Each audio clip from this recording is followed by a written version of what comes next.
TreCast. Hold on to your butt. Come on, sucker. Let's get it on. Oh, you want to fight? You want to fight? I do not entertain hypotheticals. The world as it is vexing enough. You don't know anybody named Iris? I don't know nobody named Iris.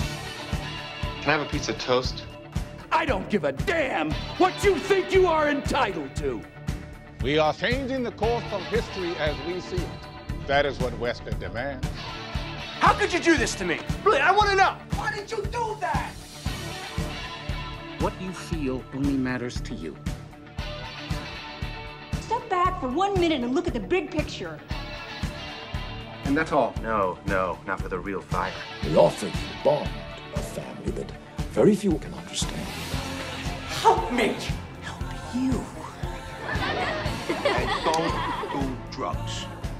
Or whatever movies with Wesley and Iris.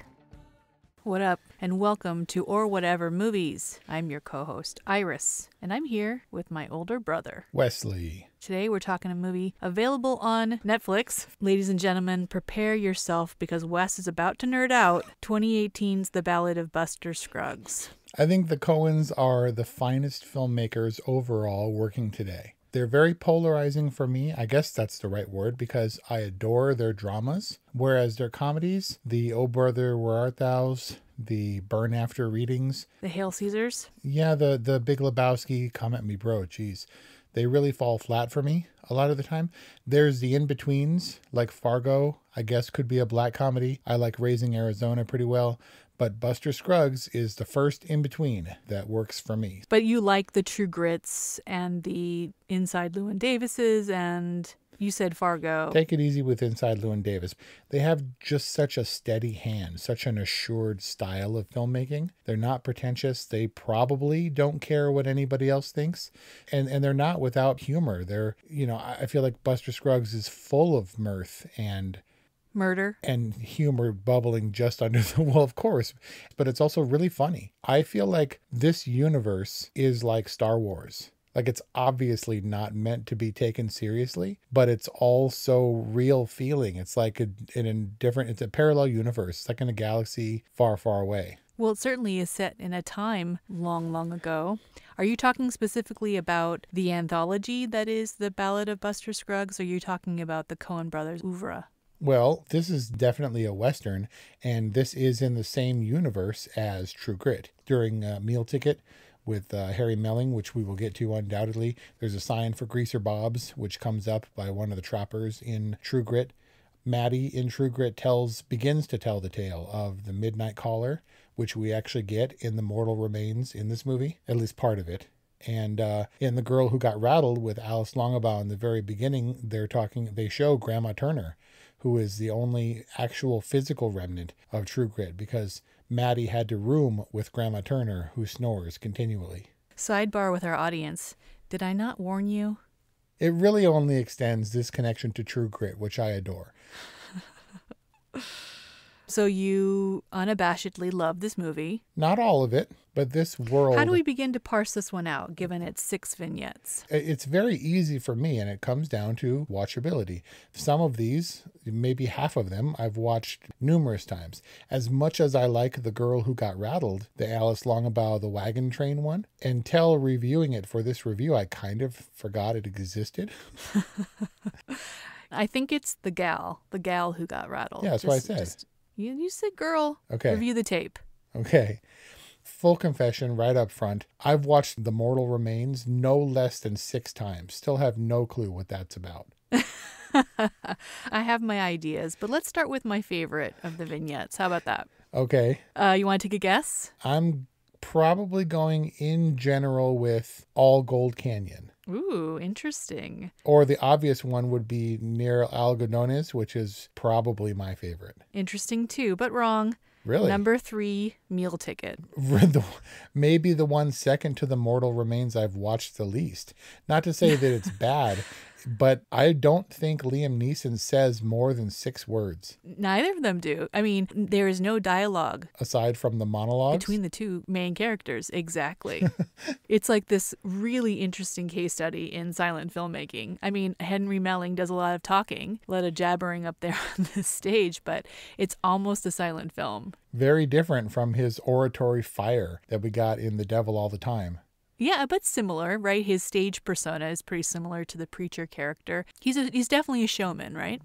I mean, what else has he got?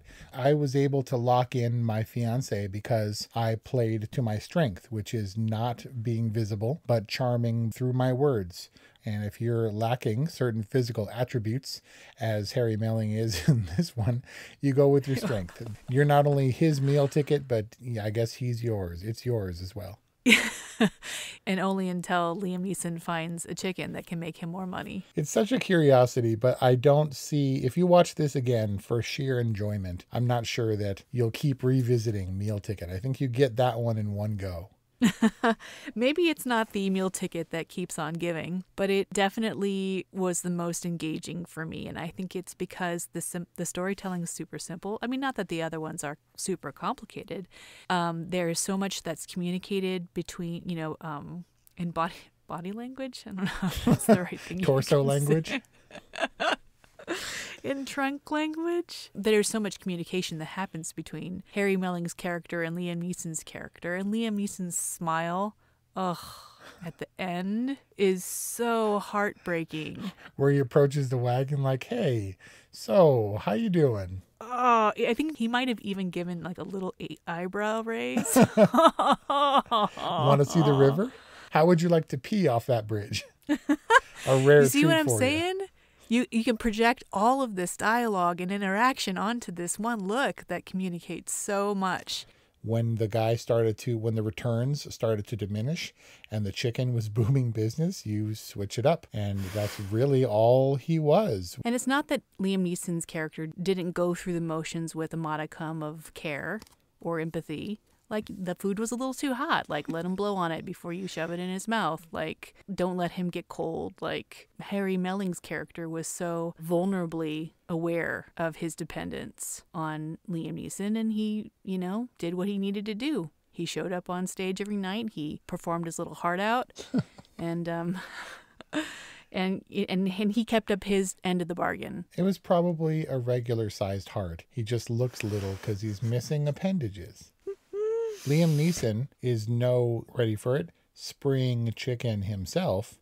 So his total dependence on that character, when Liam Neeson kicks the bucket, who's possibly going to take care of Harry Melling's character? Really, his fate is at Liam Neeson's whim, almost. I guess the Harry Melling character, he was fated for a tragic end. Things weren't, looking all that great for him, and they had a good run until I guess it was time for Liam Neeson to move on. I mean, I'm not justifying his action because it's murder, but this one was extra dark. And yet you laugh so joyfully at just the idea of his little smile when he returns to the thing. Well, it's just great filmmaking, and if you want to step out from the experience and be a little bit more objective about it, it's truly, truly tragic. But I think that the element of removal that you were talking about before, like this happening, not just setting-wise, but like universe-wise, someplace other than the world that we live in, that removal, I think, helps us be able to enjoy these stories as opposed to feeling like the real weight of their darkness. Yeah, Kill Bill is a decent comparison. It's so heightened in certain respects, and yet it feels so real. They have a real knack. The Coens have a real knack for a genuine feel. Like, there wasn't a lot of polish in this movie. But I think it's mostly about the patience of giving us the feel without showing us. It's very patient, and they know where to linger and where to wrap it up. For example, in Near Algodones, when he is saved from hanging by the cattle rustler guy, he yells, "Hey," on the horizon, and the guy really far away starts riding, and it's a really long time before he gets there. And then the guy pulls, and then he rides away because the posse's after them, and the guy pulls him in front of the sheriff. He's like, "So what's this one done?" He's rustling cattle, and the dude's like, "Good enough, hang him." And then bam, he's on the gallows, and then he's dead.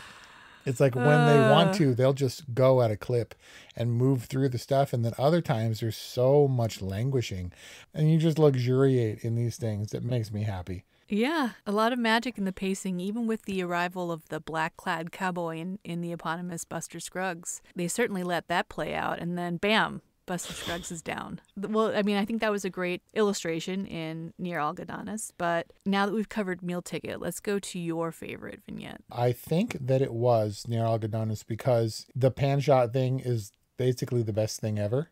I think that Stephen Root, who had been in Coen Brothers movies before, and if you don't recognize him, he was Milton in Office Space. But this one, he's just so adorable as the teller in the bank, turned vigilante, I guess. And just everything about the nuance of his speech is so pitch perfect. And he's like hooping and hollering when he comes running out covered in pans. Pan shot. It just cracks me up every time. But probably for all it contains, although the beginning is very slow until he reaches the cantina, I got to go with Buster Scruggs himself. No. And the reason is because Tim Blake Nelson, he's the narrator. Might as well have been the narrator for the whole piece, but it really is just contained. I mean, Buster Scruggs leaves us, 20% of the way through the movie? But just his manner of speaking fits in my love of True Grit, and just the ability to watch Coen Brothers characters talk on screen is fascinating to me. Everyone else is just gruff, and he's just so effervescent and happy until it's time to kill people. Gunslinging is always good. Everyone else is a surly Joe except for Buster Scruggs. Right. It's hard to explain. Only the Coen brothers would have the scene where he would shoot all 5 fingers off, and that would be the gimmick. But then he changes to the B cam. Oh, yeah. And you see the beginning of the change on A cam. Yes. And then he continues talking directly to the audience and does the thing where it's like, I got the one bullet left. Now, his heart is on the right, but in the mirror, it's on the left. But we're both facing the same way, and the gun is upside down. Best not play it too fancy. And then he does the fancy thing. And it's so hilarious. And honestly, I've seen the sticking point for everybody. When I tried to get the sneak to watch this movie, the fingers were too much for her. The arrow through the neck when James Franco is about to be hanged is too much for her. And if you can't get past those points, it's like, no, don't let it interrupt the magic. But it really does, because this movie was pretty graphic.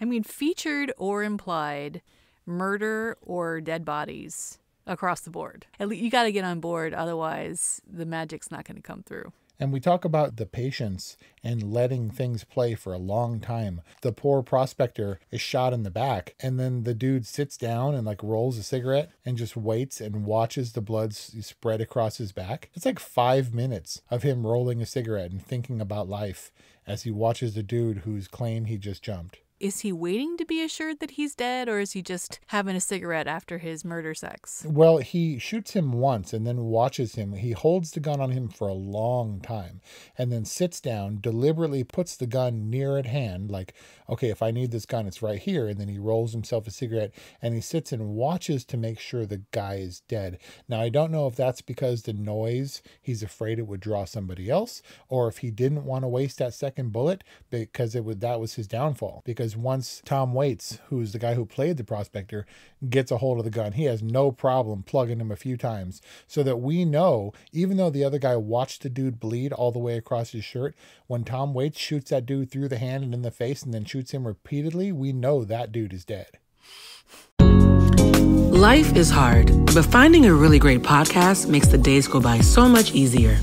Hi, my name is Blue Telusma. I'm a writer, an emotional intelligence coach, and the host of Humanize with Blue Telusma, a podcast where we believe that when you humanize everyone in the room, a great conversation is almost guaranteed. Join us every week here on Electricast as me and my guest co-hosts unpack big topics and interview even bigger personalities with a sense of humor and a dash of mischief. If you're looking for a new best friend in your head, we've got you covered. Electricast. Well, you probably don't need a lot of clarification on the Ballad of Buster Scruggs because it's pretty straightforward. But I have to say that's probably my least favorite. And you know how I feel about opening shots, but man, does that vignette start off in a really annoying way. With the song and inside the guitar? With the song, and I'm just like, I was immediately bored. In fact, this is the first time that I watched the entire anthology. And the first time I attempted to, years ago, probably when this first came out and was nominated for a bunch of Oscars, I was immediately turned off so much so that I never finished it. I never finished it. And I don't even think I realized that it was an anthology. Maybe I would have stuck with it otherwise. But yeah, I find the first one to be, despite it being a Western and there being poker playing and gunfighting, all of those things that you love to see in Westerns, I was really turned off by the initial vignette. It's the only one where we really get a lot of exposition, aside from The Mortal Remains, where it gets kind of tiresome, in fact. You know, I see the charm. I really do. Once he gets into the action of it, it's pretty good. Him flying away with angel wings. That vignette is bookended by some pretty tough stuff.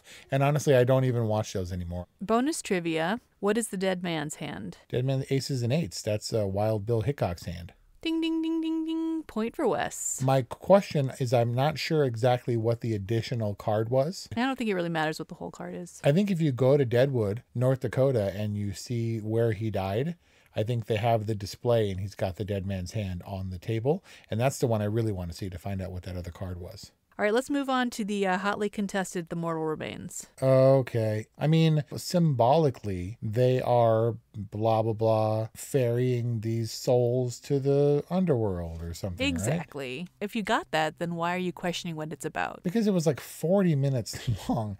And once you get that, you're like, okay, I got it, the theme. And beyond that, did it have to be quite so long? Did it have to have so many sad ditties without musical accompaniment? The story about the two kinds of people, the upright and the sinners, and her living with her daughter and her daughter's husband, and Saul Rubinek, who was a joyful appearance, saying maybe, you know, they don't actually love you the way that you think. And what was all that for? Especially, what was all that as a capper for this long movie of other better vignettes? I think that The Mortal Remains is like one long joke to a not terribly funny punchline. It's like, so what happens when you get a Frenchman and a Scotsman and an Englishman and a fur trapper and an uptight Christian and a fur trapper in a coach to hell? And the punchline is, I'm not really sure, but they didn't get their luggage off the top of that coach when they arrived. The beauty of Buster Scruggs, because someone had asked the Coens, there was some speculation that it was going to be the Coen Brothers TV show. And then they were like, oh, let's just do the Mulholland Drive thing and let's put it into a movie. They assert they were always individually written stories that they had developed over 20 years and put into a movie. It had never intended to be all tied together into one big story. And so for that reason, I can say I watched The Mortal Remains carefully for this review, but really haven't watched it in quite a long time. Whereas I regularly revisit about half of this movie because they're so contained. It's definitely contained narrative-wise and definitely connected thematically. And for a pretty long feature, it's good because you can break it up without there being a real, discontinuation of the story. I watched this over the course of 2 nights because it was kind of a slog for me. I mean, I could see the joy for watching them individually, but by the time I got to The Mortal Remains, my patience was pretty much tested. Well, that wasn't going to help at all. The Mortal Remains piece? Yeah, having that be like, you look and there's like another 40 minutes or something to go in the movie, and it's the Mortal Remains, man. All right, so we still got Near Algodonis in earnest, All Gold Canyon, and The Gal Who Got Rattled. The Gal Who Got Rattled, I was actually really surprised how much that one held up because I literally forgot about it. But that one was probably one of the most complicated to film. They were continually in a real wagon train. They built 14 custom wagons and they rolled those stupid things across the prairie. The continuity must have been a nightmare.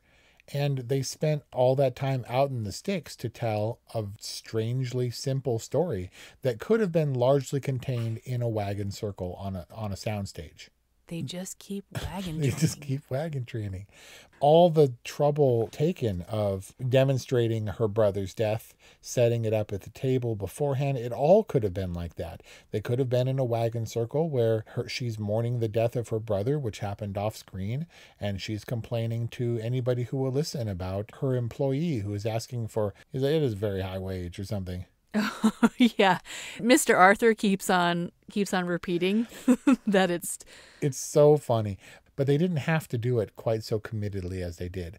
And for that, I appreciated it. Yeah, likewise, I appreciated that they didn't skimp on the exposition, right? Everything is very well set up. Her brother, she doesn't simply refer to her brother as a bad businessman. He demonstrates it himself at the dinner table. And she doesn't have to get into the whole business of President Pierce, because President Pierce is established and people are annoyed. And he ultimately leads to her downfall, which isn't too overshadowed, but is perfectly set up. Even the relationship between her and Mr. Knapp, they give us time to kind of settle into it. Like, it's not the most passionate romance, but you totally get it, right? You see how how he softens in their interactions. You see how she opens up to him, and you feel, okay, I think there's something viable here, which is all the more hard to take when you see her ultimate fate. Right. I mean, there's a progression of like 5 awkward conversations where he grows ever so slightly bolder so as to approach the idea of proposing marriage. Not to mention the final time where he's like, there's more than one way to skin a cat, and if this doesn't work for you... Ready to let her off the hook. Yeah. What a good Billy Knapp he is. And for that reason, I think The Gal Who Got Rattled is the saddest vignette. It's horrible that Harry Melling gets tossed off a bridge. Buster meets his fate, but we know he'll be fine because he traded his spurs for wings. James Franco got to see a pretty girl before he got the noose. And the mortal remains, who knows what happens. The prospector in All Gold Canyon. Tom Waits gets his gold. He takes a gut shot or whatever, but didn't hit nothing serious. And he makes off with Mr. Pocket. But poor Alice and her useless death. It was particularly effective. Like, it was sad. Like, what is he going to tell Billy Knapp? I think that was the one where I was like, that's terrible. What is he going to tell him? So that's when I started pausing and reading the book, because you can glean some other information from the pages of the book as it closes that chapter. Did you do that for any of these stories? I attempted to. My eyes are so bad. I only got a few words here and there. Nothing of significance. Well, it doesn't impart anything new, but I was like, no, that can't be how that story ends. But it was. She could have escaped. There's no reason. This is like a Titanic level problem. Like, there's no reason that Mr. Arthur couldn't have put her on the moment he saw the native. He should have put her back on her horse. I don't even know if she was off at that point, and sent her running back to the wagon train. They weren't that far. She didn't have to wait in the gully for the battle to ensue. Like, Jack should have gotten on the door with Kate. They even mythbustered that one. Do you know that? No. Yeah, the 2 dudes got on the door. And they both fit? Yeah, they both fit. Of course they both fit. That was a heavy-ass door. One day, it actually wasn't a door. It was the archway above the door. But one day when we review Titanic, I'll divulge my ideas for how to have survived. She could have gotten away.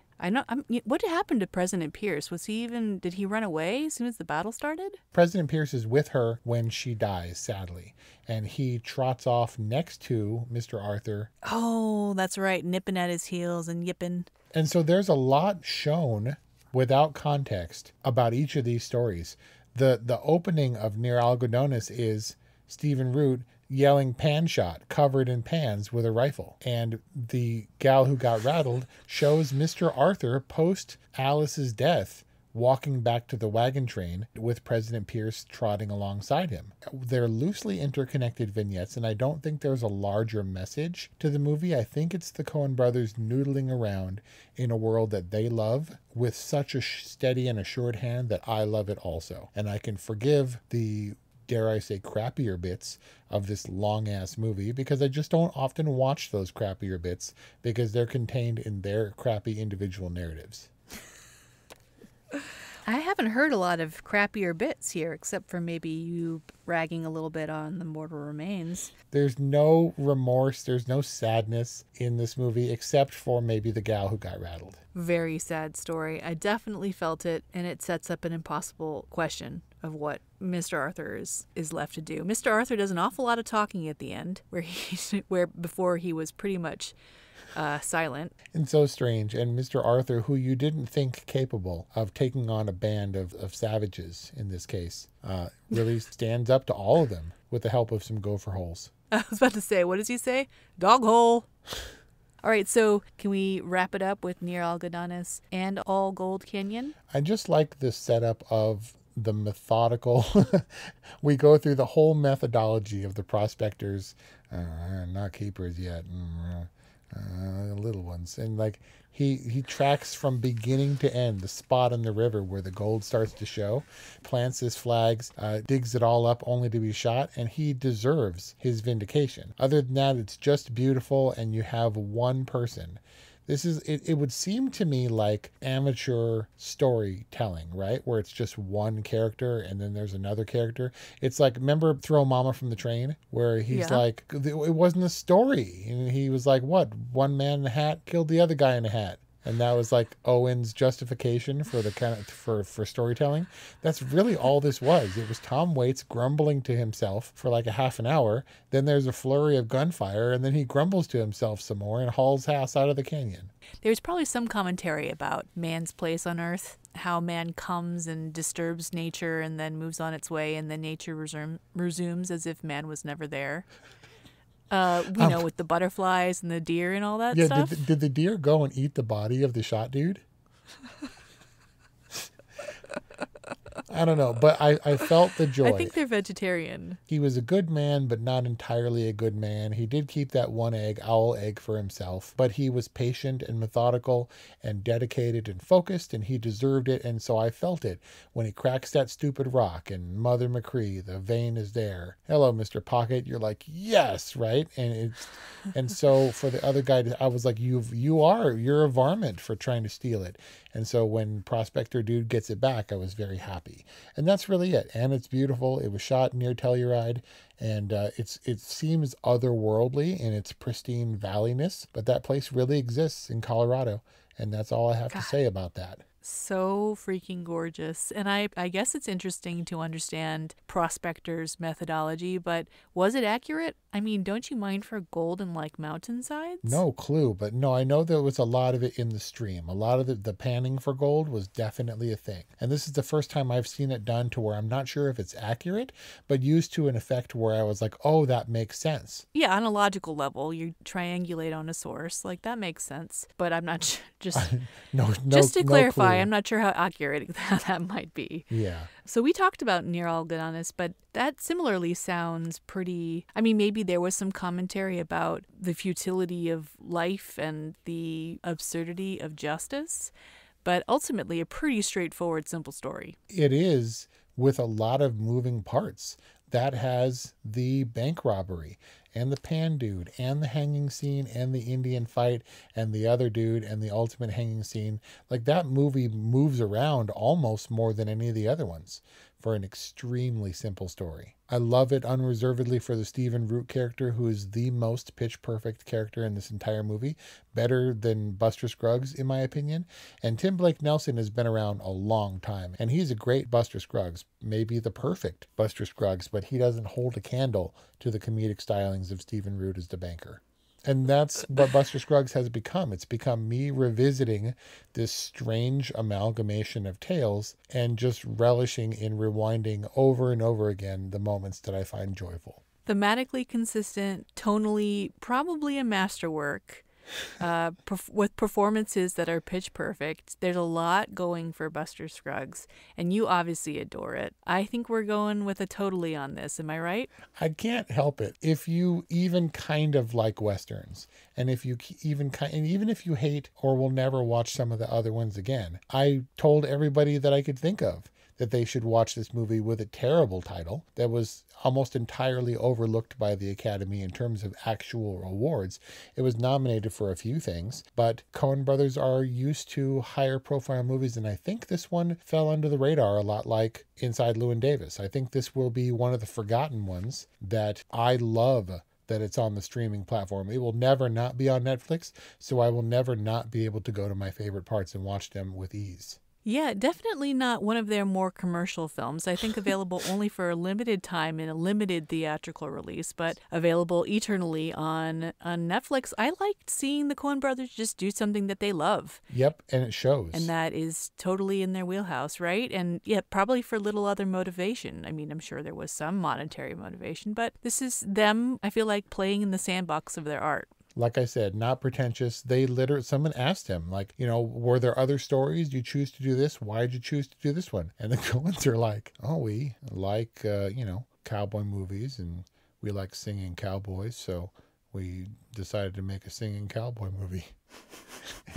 They'll just do whatever they want when they have the opportunity, and I think it's great. And feel free to take Buster Scruggs a piece at a time. I think that I think in limited quantities, this thing can delight in the way that only Coen brother movies can. I give The Ballad of Buster Scruggs an easy good, despite there being some sluggish moments. And I think we discovered what it was that really kind of tickled me or worked for me. We'd love to know what you think. 818-835-0473 is our hotline, or whatevermovies@gmail.com is our email address. You can reach us there. We love to know what you think. And I figured it might be appropriate, Wes, if we go out on this one with your favorite quote from The Ballad of Buster Scruggs. In impersonation, please. It bugs me that Netflix subtitled the first hit as Bad Shot, which it obviously isn't. It's consistently and thoroughly Pan Shot. In Coen Brothers universe fashion, how do we say thank you for listening and we'll see you next time? Like I appreciate you taking the time to gander at my ramblings. Thanks for listening, and we'll see you next time. Have you ever wondered what actually happens in Congress every day? Stay informed on Capitol Hill's daily happenings with a concise, factual summary of the Senate and House of Representatives' activities from the previous session, free from bias, on the Congressional Record Daily Digest podcast. Subscribe on your favorite podcast platform and discover the process from the heart of U.S. politics. The Congressional Record Daily Digest, an Electricast production. Electricast. If you're a working professional wondering what's next for your career, you've come to the right place. Whether you're looking for a promotion, growth, or a potential career transition, look no further. With over 30 years working in a variety of industries, I share my insider knowledge with those ready to get ahead on Career Advancement with Craig Ansell. Tune in to get your strategies for success.